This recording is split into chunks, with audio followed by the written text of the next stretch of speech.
Good morning friends, कैसे हैं आप लोग। उम्मीद करता हूँ आप बढ़िया होंगे और आपकी तैयारी बढ़िया चल रही होगी। दोस्तों, कल 17 अगस्त का एग्ज़ाम हो चुका है और कल मेरे एक दोस्त का पेपर था जिसके 81 मार्क्स आए हैं। तो आप जो है तो आपकी जानकारी के लिए बता दूं कि चैनल पे वीडियो अपलोड कर दिया गया है। उसने अपना फीडबैक दिया है, उसने कैसे तैयारी की थी, एग्ज़ाम में कैसी चीज़ें मेंटेन की थी, तो आप जाके देख सकते हैं। ठीक है, तो चलिए अपन शुरू करते हैं। सबसे पहले देख लेते हैं सामान्य ज्ञान जीके के क्वेश्चन। तो अपना पहला क्वेश्चन है, भारत की सबसे लंबी नदी कौन सी है। तो मुझे लगता है शायद ये बच्चे बच्चे को पता है कि भारत की सबसे लंबी नदी गंगा है। कुल लंबाई 2525 किलोमीटर। और दूसरी, और ये और नहीं है, और है दक्षिण भारत की सबसे लंबी नदी गोदावरी नदी, जिसकी लंबाई 1465 किलोमीटर है। अपना दूसरा क्वेश्चन है, पानीपत के युद्ध में बाबर ने किसे पराजित किया था। तो पानीपत का युद्ध जो है तो 1526 में हुआ था, बाबर और इब्राहिम लोदी के बीच। तो बाबर ने इब्राहिम लोदी को हराया था। तो बाबर ने भारत में कुल 4 मुख्य युद्ध लड़े थे। तो उसकी अगर आपको ट्रिक समझना हो तो ऐसे समझ सकते हैं कि बाबर जब भारत आया तो उसने सबसे पहले पानी पिया, ठीक है, फिर खाना खाया, फिर चादर ओढ़ा, और इसके बाद जो है तो घर घर आते हुए मतलब खर्राटे लेके सो गया। ठीक है, ये तो इससे अपन कैसे समझ सकते हैं कि पानी पिया मतलब पानीपत का युद्ध लड़ा, फिर खाना खाया मतलब खानवा का युद्ध लड़ा, फिर चादर ओढ़ा मतलब चंदेरी का युद्ध, और घर घर आते हुए खर्राटे लिया मतलब घाघरा का युद्ध सबसे आखिरी युद्ध था। तो अपन देख लेते हैं, पानीपत का जो दूसरा युद्ध था वो 5 नवंबर 1556 में अकबर और विक्रमादित्य हेमू के बीच हुआ था। और पानीपत का तीसरा युद्ध 14 जनवरी 1761 को मराठाओं और अहमद शाह अब्दाली के बीच हुआ था, जिस पे मूवी आई थी अर्जुन कपूर की पानीपत, वो इसी पानीपत के तीसरे युद्ध पर ही आधारित है। ठीक है, अगला क्वेश्चन देख लेते हैं, पंजाब नेशनल बैंक के संस्थापक कौन थे। तो लाला लाजपत राय थे पंजाब नेशनल बैंक के संस्थापक। ये अपने देश का पहला बैंक था जो कि पूर्ण रूप से भारतीय था, अर्थात जिसमें पूरा पैसा भारतीयों का लगा था। इसकी स्थापना 19 मई 1894 को हुई थी और इसका हेडक्वार्टर जो है नई दिल्ली में है। ठीक है, अगला क्वेश्चन था कि अजमेर कौन सी नदी के किनारे स्थित है। तो अजमेर लूनी नदी के किनारे है। लूनी नदी जो कि राजस्थान की नदी है और राजस्थान में ही बहती है, और जो कच्छ का रण है गुजरात में, वहाँ समाप्त हो जाती है। अर्थात ये एक जो है तो अंतर्वाही नदी कहते हैं, अर्थात जिसका कोई मुहाना नहीं है, जो ना किसी झील, सागर, दूसरी नदी कहीं नहीं मिलती, जो है तो ज़मीन में ही सूख जाती है ना। रन ऐसी जगह है जो कि दलदली ज़मीन होती है, और चूने जो है तो चूने पत्थर और चूने की मिट्टी जहाँ पे होती है तो वो पानी को अपने अंदर सोख लेते हैं। कार्स्ट मैदान बोलते हैं इसको ज्योग्राफी में, है ना। एक एक रुपए के भारतीय नोट पर किसके द्वारा ये भारतीय नोट किसके द्वारा जारी किए जाते हैं।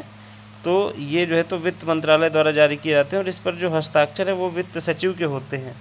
इसके अलावा बाकी जितने नोट हैं वो सब आरबीआई जारी करता है, और उन पे जो सिग्नेचर होते हैं वो आरबीआई के गवर्नर के होते हैं। अगला क्वेश्चन था, चीनी यात्री वैनसांग किसके शासन के दौरान भारत आया था। तो ये हर्षवर्धन के दौरान आया था। ये 630 में आया और 645 तक लगभग रहा, अर्थात 15 वर्षों तक रहा। इसको वैनसांग को यात्रियों का राजकुमार कहा जाता है। और भारत की यात्रा करने वाला पहला चीनी यात्री कौन था, फाहियान। ठीक है, अगला क्वेश्चन था कि तीस्ता नदी का उद्गम कहाँ से होता है। तो ये चोलमू झील है सिक्किम में, तो सिक्किम से होता है। आप याद रखिएगा, तीस्ता नदी परियोजना कहाँ है, सिक्किम में है। ठीक है, तो ये जो तीस्ता नदी है ये पहले सिक्किम और पश्चिम बंगाल की सीमा बनाती है, फिर कुछ दूरी तक पश्चिम बंगाल और बांग्लादेश की सीमा बनाती है। तो यहाँ से भी क्वेश्चन आ सकते हैं और आते ही हैं कि अगर कोई नदी दो राज्यों या दो देशों के बीच सीमा बनाती है तो उससे क्वेश्चन आ जाते हैं। फिर अगला पूछा था, ये वांडीवास है, बंदीवास नहीं है, वांडीवास का युद्ध किसके बीच हुआ था। तो ये ब्रिटिश और फ्रांसीसियों के बीच हुआ था। मेनली जो ये युद्ध था ये तीसरे कर्नाटक युद्ध का हिस्सा था, लेकिन इसका कारण जो है तो जियो पॉलिटिक्स और औपनिवेशिकवाद जो साम्राज्य उस समय चल रहे थे उसका कारण था ये। तो ब्रिटेन और फ्रांस के बीच जो है तो आखिरी लड़ाई थी, ऐसा समझ सकते हैं।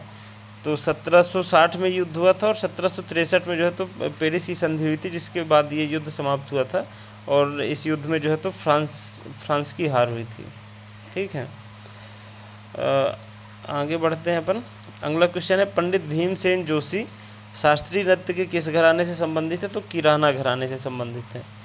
अगला जो कि व्यापम का फेवरेट क्वेश्चन है और मुझे लगता है 20 बार पूछा जा चुका है कि पंडवानी छत्तीसगढ़ की एक लोक गायन शैली है जिसमें किसका वर्णन है? तो महाभारत का वर्णन है और महाभारत में भी खासकर पांडवों का।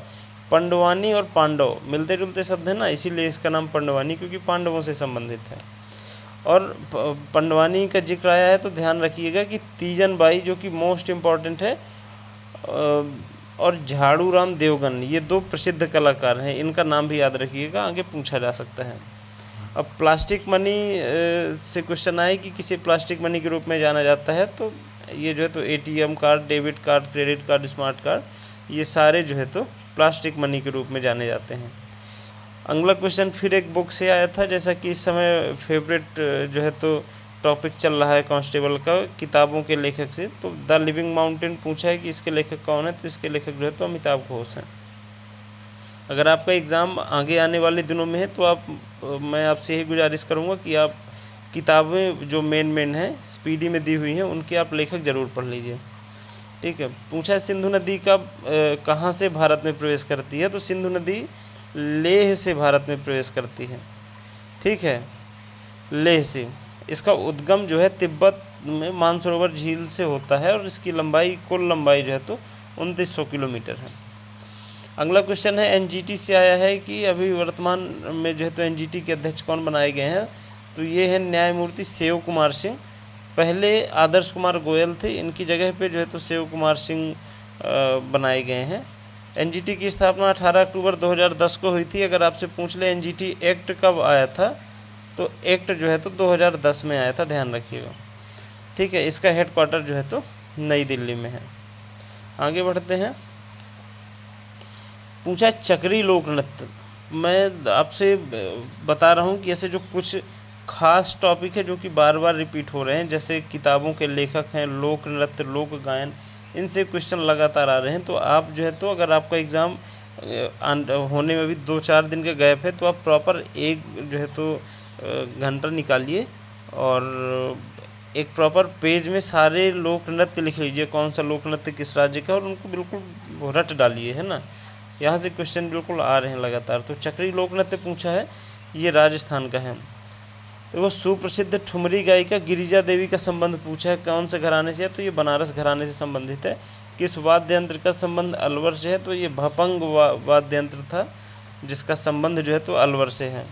पूछा है गंगा किस स्थान पर भागीरथी और अलकनंदा नदियों के संगम का परिणाम है? अर्थात गंगा का जो उद्गम है वो उद्गम से ही नाम नहीं पड़ा है। ये उत्तराखंड में एक जगह है देवप्रयाग, जहाँ पे भागीरथी और अलकनंदा दो नदियाँ आके मिलती हैं और इन दोनों के संगम से जो नई धारा बनती है उसका नाम गंगा पड़ता है। अर्थात ये क्वेश्चन ऐसे भी आ सकता है कि किस स्थान पर गंगा नदी का नाम गंगा पड़ता है, अर्थात तो देवप्रयाग से इसका नाम जो है तो गंगा होता है। इसके पहले की जो धाराएं हैं वो जो है तो भागीरथी और अलकनंदा नाम से हैं।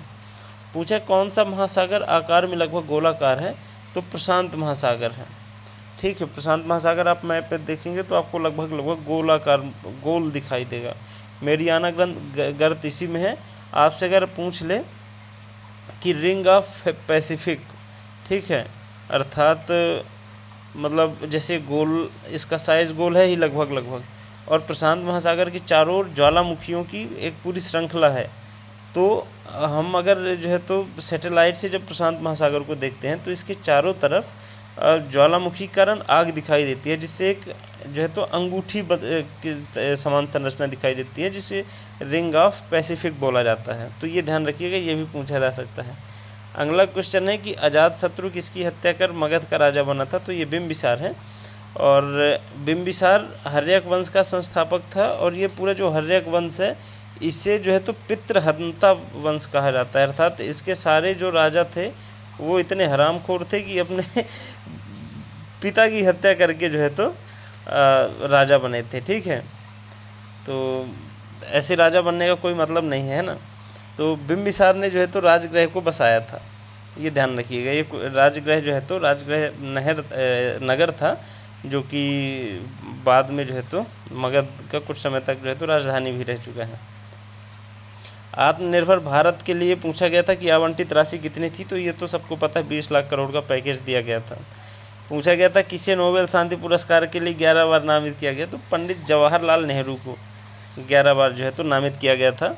और सोचिए 11 बार नामित किया गया लेकिन दिया एक बार भी नहीं गया। तो ऐसा नहीं है कि नोबेल पुरस्कार जो है तो अगर मिल रहा है तो फेयरली ही मिल रहा है ना कहीं इसमें भी पॉलिटिक्स होती है।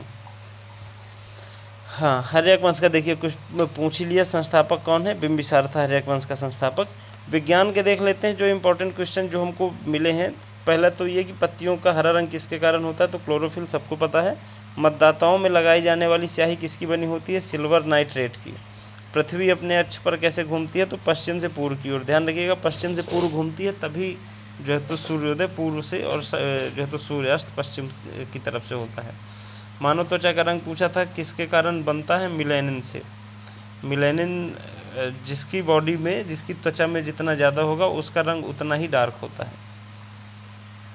अगला क्वेश्चन, प्याज और लहसुन में गंध किसके कारण होती है, तो ये सल्फोनिक एसिड है, सल्फोनिक एसिड के कारण होती है, ठीक है, ध्यान रखिएगा, सल्फोनिक एसिड। एक्स किरणों की खोज पूछा था किसने की थी? रॉन्टजन ने की थी। और जब धातुओं को अम्लों से क्रिया कराई जाती है, धातुओं की क्रिया, तो कौन सी गैस निकलती है? हाइड्रोजन गैस निकलती है। तो ये था हमारा आज का एनालिसिस, और मैंने आपको बताया ही है कुछ खास टॉपिक से मैथ और रीजनिंग के क्वेश्चन आ रहे हैं, तो आप उन टॉपिक को जो है तो पढ़िए और उतने में आपका काम हो जाएगा। और बाकी कल जो है तो जो दोस्त का पेपर था उसका मैंने वीडियो अपलोड किया हुआ है, आप जाके देख सकते हैं। और काफ़ी अच्छा परफॉर्मेंस था वो, जो है तो वीडियो में बताया गया है कि आप जो है तो कैसे क्या आपको एग्ज़ाम हॉल में कैसे चीज़ें मेंटेन करनी है, ठीक है। तो ठीक है, पढ़ते रहिए, मिलते हैं अगले वीडियो में। जय हिंद।